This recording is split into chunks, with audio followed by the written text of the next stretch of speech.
हमारी एक आदत होती है, एक हमारी निजी आदत है, भले ही फूटी कौड़ी ना हो पर चाल तो सम्राटों जैसी चलती है। जेब में फूटी कौड़ी ना हो पर चाल तो बादशाह जैसी चलेंगे। कई लोग हमारी चाल को देखकर जलते हैं, हम उनसे कहते हैं माय डियर ठटरी के बरे, तुम अपनी जलन बरकरार रखो, हम अपना जलवा बरकरार रखेंगे। हाँ, अब भाई किसी को हमसे दिक्कत है तो ये उसको दिक्कत है, हमको क्या दिक्कत है? ये उसको दिक्कत है। कोई तुम्हारा पड़ोसी तुमसे जल रहा तो तुम काहे को मर रहे हो? जल रहा है। एक आदमी हमें बोला, बोले गुरुजी हम तुम्हारा नाम लेते हैं, पड़ोसी भाली गाली देता है। हम कहा तुम पागल हो, तुम बाहर बोट टांग दो, हम बागेश्वर वाले हैं और झंझट खत्म। जब भी वोट पड़ेगा अपने आप मरेगा। तो हमें क्या टेंशन? तो चिंता, नारद जी तुम चिंता में क्यों? हम चिंता में नहीं। कारण क्या है महाराज? अपनी चिंता में नहीं है। साधु का स्वभाव ऐसा होता है। कैसा?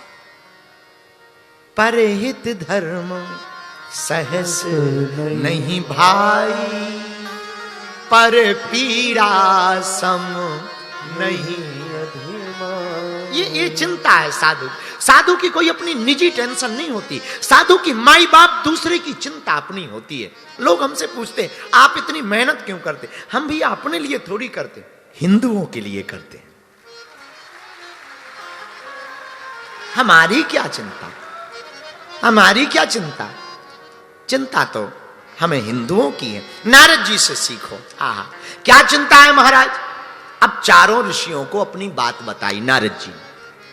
महाराज कुछ मत पूछो, अहम तो पृथ्वीम यातो ज्ञात्वा सर्वोत्तममिति।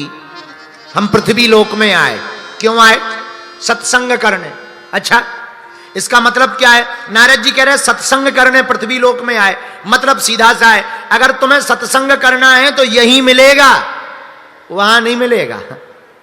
हाँ, वहां तुम इंद्रलोक में जाके कहो कि बाबा बागेश्वर की कथा दिखाओ, तो आज तक ऐसी कोई ब्रेकिंग न्यूज ऊपर से नहीं आई कि बाबा बागेश्वर की कथा सची महारानी सुनती हुई, इंद्र की पत्नी ना, कोई ऐसी नहीं। तो सत्संग कहां मिलेगा? यही मिलेगा। इसलिए तो हम कह रहे हैं, बुरा ना मानना, रोज थोड़ा थोड़ा हरि का भजन कर, मुक्ति का कोई तू जतन कर ले।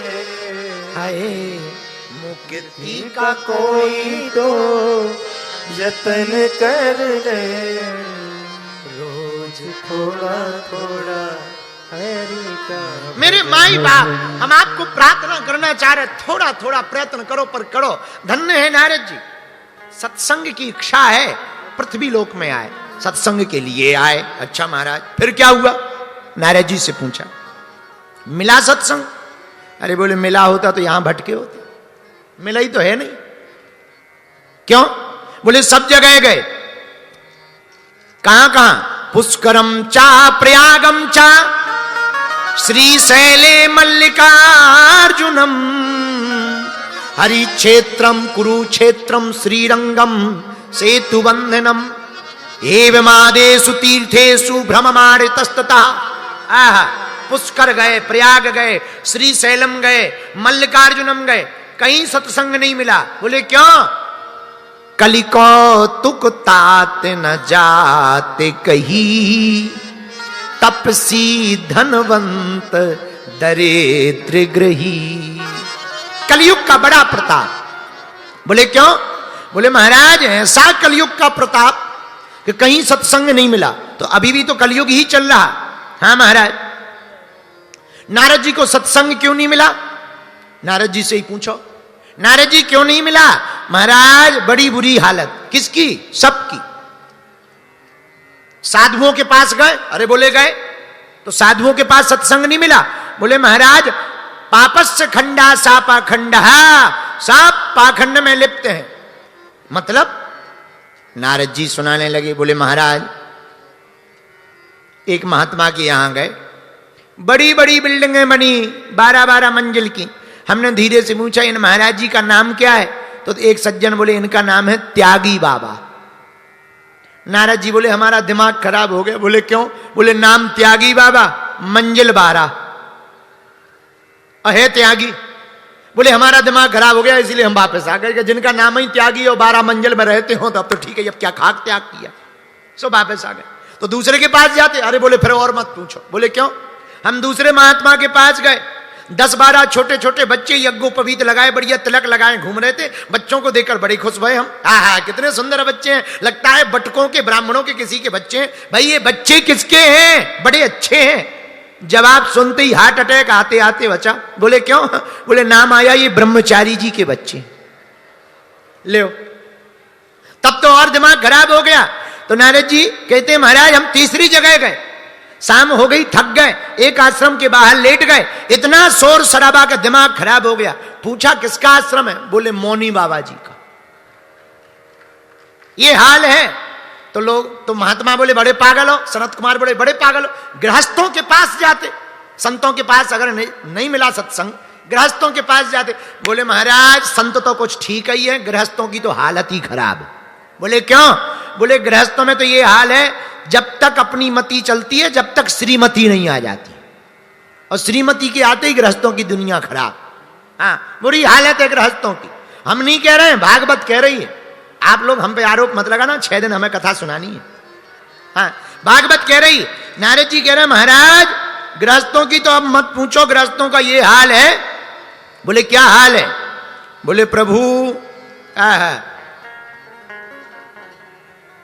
यहां पर गृहस्थों में माता पिता की सेवा तब तक की जाती है जब तक श्रीमती जी नहीं आई। और जहां श्रीमती जी आई तो या तो उनकी कुटिया खेत में रहती है या किसी वृद्धाश्रम में हो जाती है। महाराज ये हाल को देख करके हमारा गृहस्थों से भी मन हट गया। फिर कहां गए? और गृहस्थों के पास जाते, किसी दूसरे के पास जाते। बोले महाराज बहुत गृहस्थों के पास गए, लेकिन सभी गृहस्थों का एक ही हाल है। बोले क्या हाल है? बोले महाराज तरुणी प्रभु तागे है, श्याल को बुद्धिदायका, कन्या विक्रयणो लोभात दंपति नाम चकलकनम। महाराज गृहस्थों में तो बेटियों को बेचने लगे। पहले बेटियों को दान दिया जाता था, अब तो बेटियों का क्रय विक्रय होने लगा। गृहस्थों में तो और हालत खराब। पहले माता पिता के साथ रहते थे, आजकल माता पिता बच्चों के साथ रहते। बंटवारा होता है कि ये बड़े वाले बेटा के भाग में गई या छोटे वाले के। गृहस्थों का तो और हालत खराब। बोले क्यों? एकता बची नहीं है। गाय बाहर छोड़ दी, कुत्ते भीतर ले आए। कुत्तों को बेड मिल रहे हैं, गाय को सूखी रोटी भी नहीं मिल रही। गृहस्थों की तो हालत खराब। बोले क्यों? बोले टेंशन में इतने मर रहे कि पेंशन भी नहीं ले पा रहे। कुछ तो टेंशन में पहले ही टपक जाते हैं, पेंशन मिलती ही नहीं। ये गृहस्थों का हाल। गृहस्थों की तो बुरी दुर्दशा है। बोले क्या दुर्दशा है? बोले बच्चे दाया बाया पाल रही है, बाद में वही बच्चे वृद्धाश्रम छोड़ देते हैं, माता पिता को पहचानते ही नहीं, भाव बचे ही नहीं। गृहस्थों की तो बुरी दुर्दशा है। दूसरी बात नारद जी बोले श्याल को बुद्धिदायका, कन्या विक्रयणो लोभा दंपति नाम चकल। एक और हालत क्या? तब तक बात सुनी जा रही जब तक विवाह नहीं हुआ। विवाह होने के बाद माता पिता से नहीं पूछते, स्पेशल फोन ससुराल में साले साहब को लगाया जाता है। लाल गाड़ी लेवे या ब्लैक? पहले के जमाने में लोग गुरुजी से पूछते थे महाराज आप बताओ कौन सा रंग बढ़िया होगा। माता पिता से पूछते थे लाल लेवे या काली। अब तो शादी होने के बाद साले साहब को फोन लगाया है, साले साहब गाड़ी ले रहे हैं, बताओ कौन सी गाड़ी ले ले। ठटरी के बारे घर पे माता पिता बैठे हैं, उनको कोई पूछ नहीं रहा। भैया नारद जी कहते महाराज यही सब हाल देख करके हमारा गृहस्थों से भी मन उठ गया, वहां भी सत्संग नहीं मिला। फिर कहां गए? महाराज हमने सोचा वृंदावन चलो। क्यों? वृंदावन भूमि है गोविंद की, वहां सत्संग मिल जाएगा। वृंदावन भूमि है ठाकुर की, ब्रज भूमि है भक्तों की, वृंदावन भूमि है रसिकों की, वृंदावन भूमि है ठाकुर जी के प्यारों की, वृंदावन भूमि है गोविंद के पागलों की, वृंदावन भूमि है आनंद की, वृंदावन भूमि है भक्ति की, वृंदावन भूमि है शाश्वत की, वृंदावन भूमि है गोपी भाव की, जहां गोपी भाव में लोग जीते, जहां गोविंद की याद में जीते। वृंदावन कौन? वृंदावन कहां?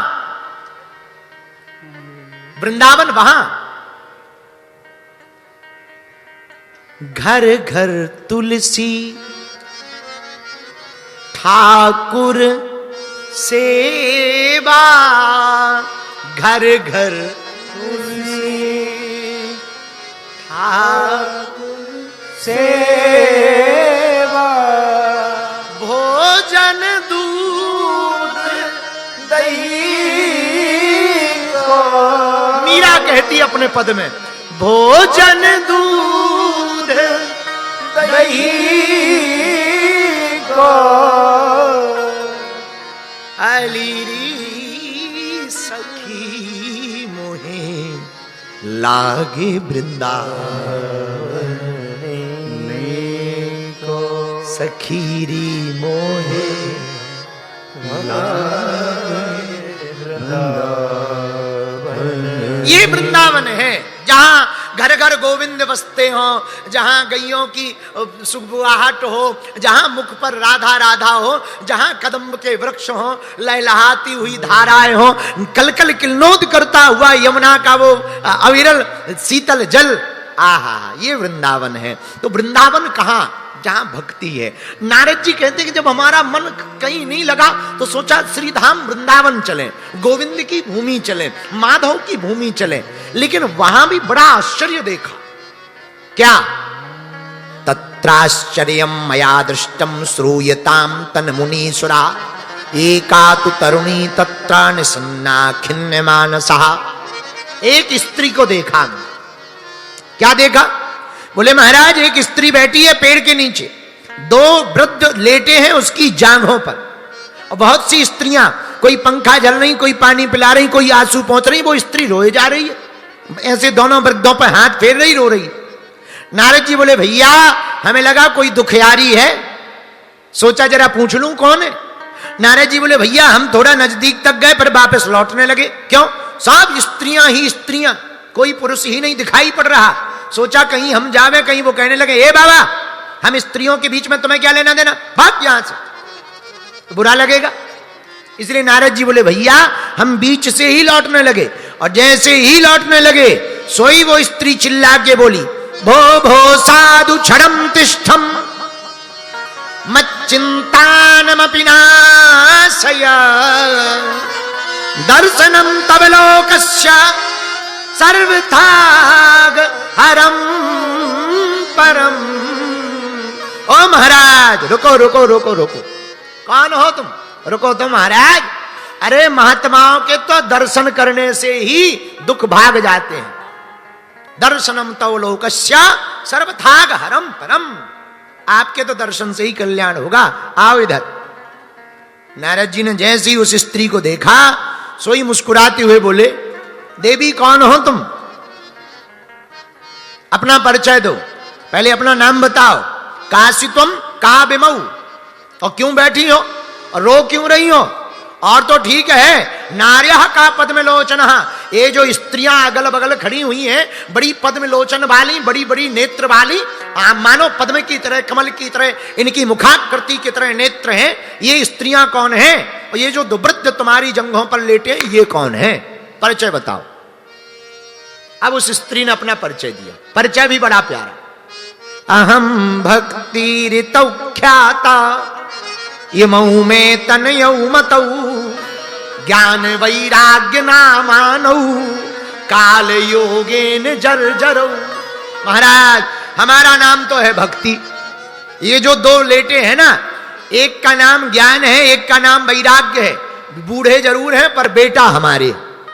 नारद जी बोले बड़ी गजब हो गई, मां जवान है बेटे बूढ़े हो गए, बड़ा उल्टा हो गया।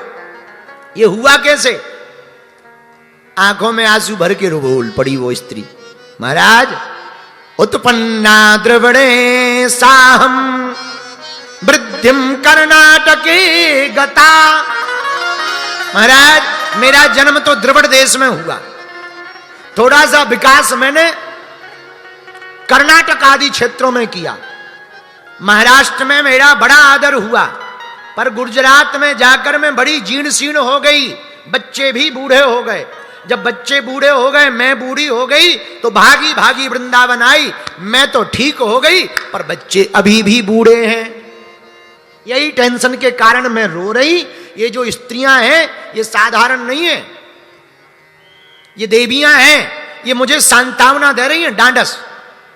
नारद जी बोले तू पागल है, वृंदावन में आकर के भी रो रही, चिंता मत कर, ये ठाकुर जी की भूमि है। कलयुग का एक प्रभाव है। क्या? यत् फलम नास्ति तपसा न योगेन समाधिना तत्फलम लभते सम्यक कलौ के सब कीर्तना। जो फल आपको तप से नहीं मिलेगा, यज्ञ से नहीं मिलेगा, जप से नहीं मिलेगा, वो फल कलयुग में मात्र गोविंद के कीर्तन करने मात्र से प्राप्त हो जाएगा। ये प्रभाव है कलयुग का। यत् फलम नास्ति तपसा न योगेन समाधिना तत्फलम लभते सम्यक कलौ के सब कीर्तनात्। इस बात को केवल हम नहीं कह रहे हैं, रामचरितमानस में भी कहा। गोस्वामी श्री तुलसीदास जी ने कहा कलयुग के बल ना